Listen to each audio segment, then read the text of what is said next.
Good evening, all. Tonight I'm going to do something a little bit different. Again, I know I say that a lot, but this time it really is. I was going to do a review of some of my favorite current symphonic uh, traditional and/or death and/or black metal bands, but instead, what I'm going to do, because there are just so many songs that I like and albums, it would just be impossible. I couldn't really narrow them down to like 10 or 15 or 20. What I'm going to do instead, I'm going to read you the list of all the bands that I have highlighted on my, as being a fan of, on my Bound by Metal website and web page, I should say. And I'll explain the ones that are a little bit more obscure. The ones that don't need any explanation, I'm just going to name, and you'll know them anyway. Not all of these are actually metal. There are a couple of goth bands, and a couple of punk bands, a couple of classic rock bands in here as well. But this is basically from A to Z or A to Y. Actually don't have any bands that begin with Z or X either. Well, actually there is one with X, but we'll get to that. So this is all alphabetical. First is Alterion, who is a current female-led symphonic metal band who I like. Amaranth, same thing. Beautiful lead singer in that band. Arcturus is almost without explanation. It's a psychedelic sort of black metal band. A really interesting, weird stuff. I really just love their music. Alterion is, again, symphonic metal.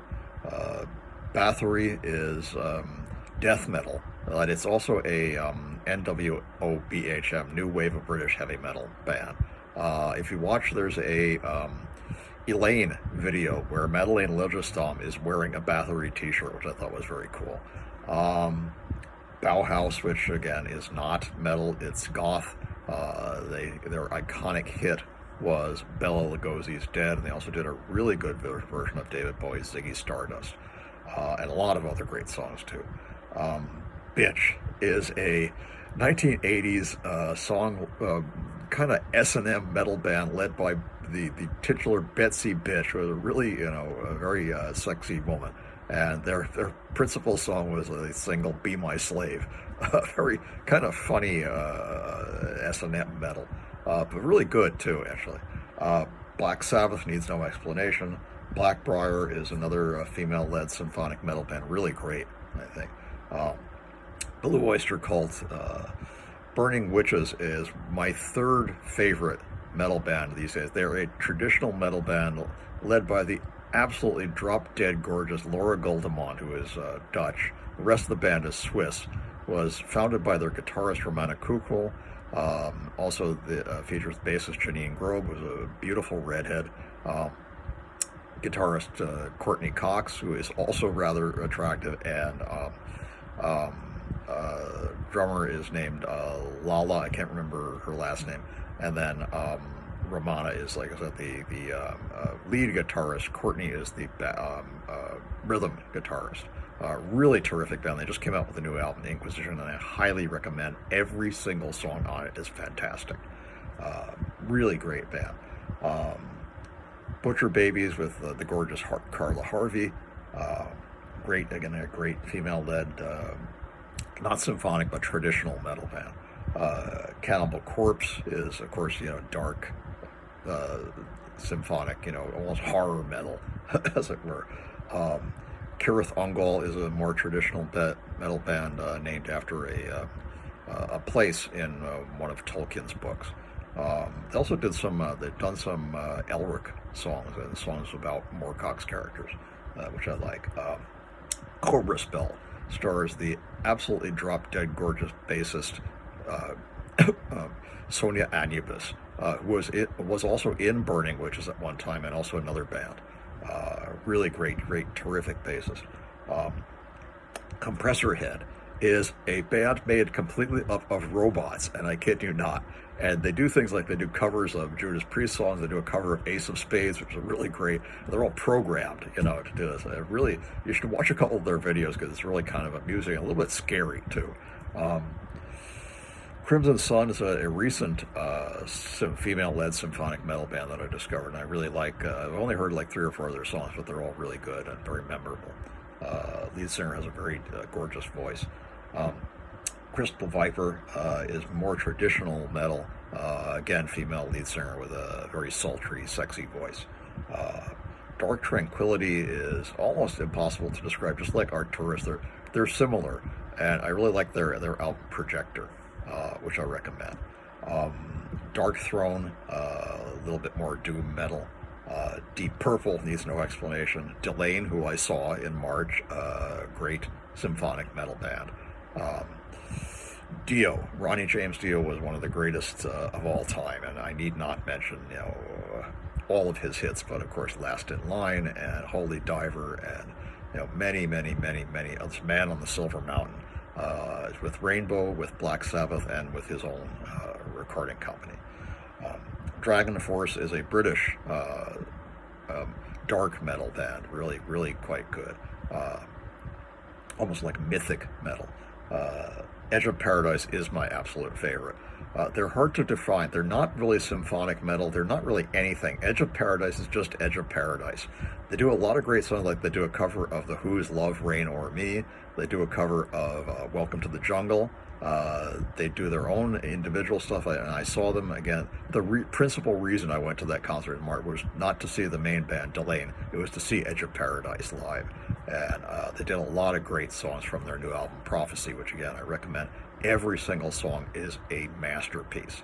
I also got to meet the very gorgeous lead singer, Margarita Monet, a very beautiful redhead, a very talented artist, and she just won an award for her art at the North Hollywood Film Festival. And I'm in one of their videos, by the way, for The Other Side of Fear. At about 8 minutes and 10 seconds, you'll see me. LUVT is another good female-led symphonic metal band, as is Alterion. Elven King is more traditional metal. Epica, with the absolutely stunning Simone Simons. Their new album, Espiral, is magnificent. And she has an incredible voice, incredible vocal range. Eternal Champion, how could I not like a band called Eternal Champion, being a reference to Michael Moorcock? And again, I've listened to some of their stuff, and it's good.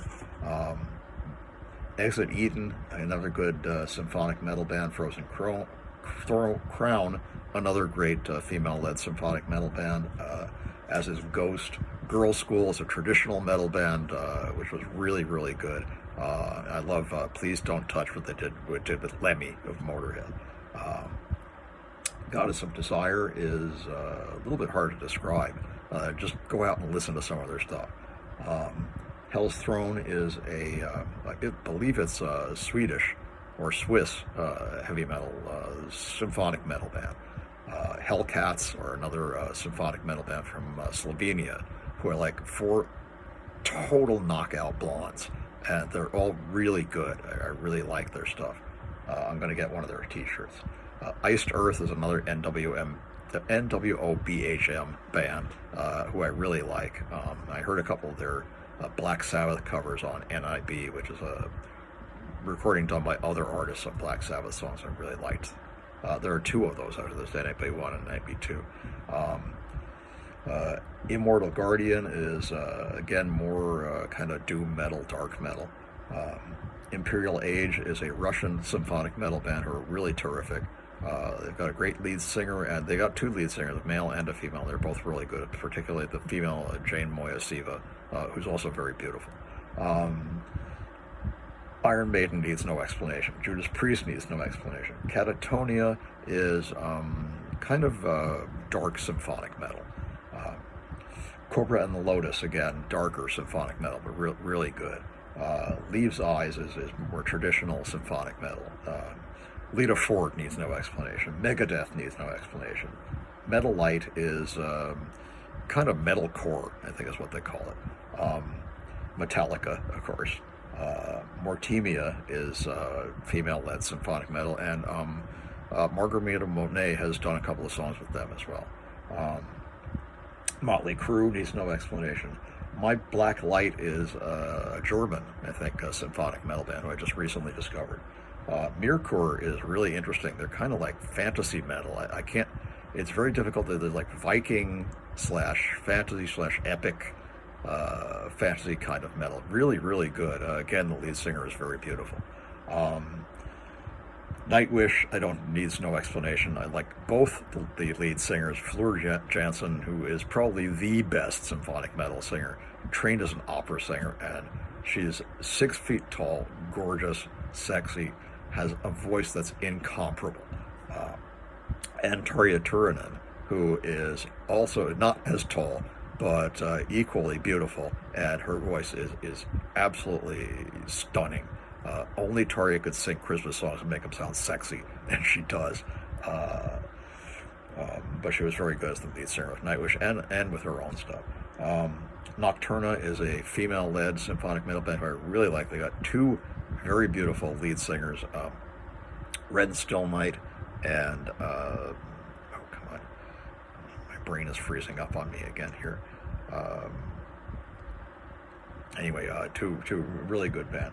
Got to go on. Ozzy Osbourne needs no explanation, and I'm very sorry for his recent passing.